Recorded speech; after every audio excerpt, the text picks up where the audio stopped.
বাচ্চাটাকে নিয়ে চলেছে, মশারি কেটে বের করে নিয়ে গেছে।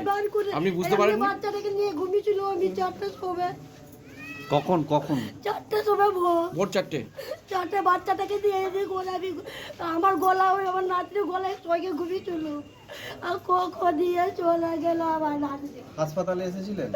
এখানে এসেছিল আমাকে বই থেকে আমি যেটার ঘুরে খেয়েছো। কি বললো হাসপাতালে এসে? বলছে আমি আরামবাগ পাঠিয়ে দেবো তোমাকে, বলছে না আরামবাগেও তোকে কেস করে দেবো। তো আমাকে উল্টা দাবে, আমাকে ভয় দেখে আমি বইয়ে পালিয়ে গেলে কেঁদে। থানায় গেছিলেন? হ্যাঁ গিয়েছিলাম, বলছে থানায় বুঝে উঠলো এমনি বলছে আমি যা হাসপাতাল যাচ্ছি তোকে দিবে ওষুধ দিবে আর ভালোটা ঠিক আছে ভালো দিবে। বলছে কথা তো বলবি নি, রেপ করার কথা বলবি নি, ঠিক আছে। ওই একটা বড় বাবু, হ্যাঁ বড় বাবু বলছে না থানার বড় বলছে কথা বলবে। ওটা কি রেলের? কি জানি রে বললো না আর কত অভিযান করতেন, পাগল তো হয়ে গেছে। ওই থানায় চাই। আপনারা তো রেলের জায়গায় থাকতেন নাকি? হ্যাঁ রেল কিন্তু থাকে 12 মাস টাকার, আমাদের তো খাবার ঢুকছে না, সব ঢুকছে না। ওটা রেল পুলিশ থাকতো তখন? কি জানো থাকে না, অত রাতে ঘুরেনি, তোমার অত রাতে কেউ ঘুরেনি। আর কখন 4টার সময় নিয়ে এলাম তো দেখতেও পাইনি। কত বয়স বাচ্চাটা? 5 বছরের মধ্যে হবে, দেখতেও তোমরা তো খেয়াল কাটিয়ে তো পাগল হয়ে যাচ্ছি। একটাই তো নাতি নিয়ে আমার বাবু সব আমার যাবার নাতি থেকে একটু বাঁচিয়ে দাও। ঠিক আছে কারণটা হচ্ছে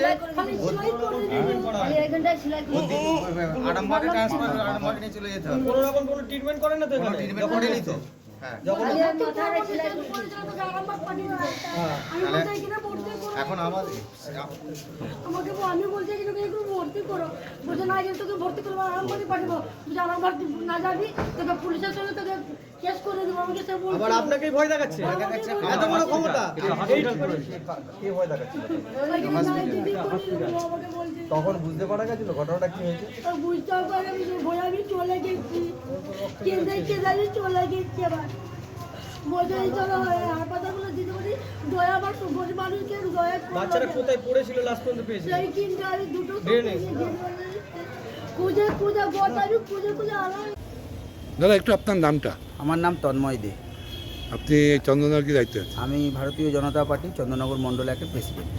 এই আপনার পিছনে যে অ্যাম্বুলেন্সটা আছে, এই অ্যাম্বুলেন্সটা কেন এসছে? খুবই দুঃখজনক একটা ঘটনা ঘটেছে তারকেশ্বরে। হ্যাঁ 4 বছরের এক শিশু, সে রাত্রিবেলায় মশারি দিয়ে শুয়েছিল, তার উপরে কি বলবো মুখে আনতে পারছি না।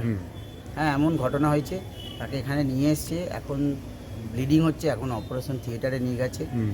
তার মানে তারা খুবই গরিব একটা দুস্থ পরিবারের, এরকম মানে তাদের কিছু নেই। আজকে পশ্চিমবাংলার যে অবস্থা দেখছি কিছু বলার নেই। আর যে চন্দননগর হসপিটালে নিয়ে এসছে আপনার যে অ্যাম্বুলেন্সটা, এই অ্যাম্বুলেন্সকে নিয়ে আসা এই হয়েছে? অ্যাম্বুলেন্স করে নিয়ে আসা হয়েছে। এইটাই এখন পেশেন্টের অবস্থা কেমন? খুব একটা ভালো না, ডাক্তার সেরকম এখনো কিছু বলেননি। মেয়েটা বাচ্চা শিশুটার এখনো ব্লিডিং হচ্ছে, তো এখন অপারেশন থিয়েটারে নিয়ে গেছে, দেখা যাক। আপনারা কি চাইছেন? আমরা চাইছি যে পশ্চিমবাংলার যে পরিস্থিতি এখন দাঁড়িয়েছে, মাননীয় মুখ্যমন্ত্রী নিজে মহিলা হওয়া সত্ত্বেও যেভাবে সবার রেড বেঁধে দিচ্ছে, কোনো রেপ কেসের ঘটনাকে সাজানো ঘটনা থেকে রেড বেঁধে দেওয়া, এর যতক্ষণ না পরিবর্তন হবে ততক্ষণ আমাদের লড়াই চালিয়ে যেতে হবে। এ আর দেখা যাচ্ছে না, সহ্য করা যাচ্ছে না। আপনারা পেশেন্টকে আসার সময় কী দেখলেন? আমরা তো খুবই কপালে দেখলাম একটা ব্যান্ডেজ করা আছে, হয়তো সেখানে আঘাত হয়েছে। আমরা মানে দেখবো কি একটা শিশুকে কিভাবে দেখবো বলুন তো এই পরিস্থিতিতে? কত বছর বয়স? 4 বছর।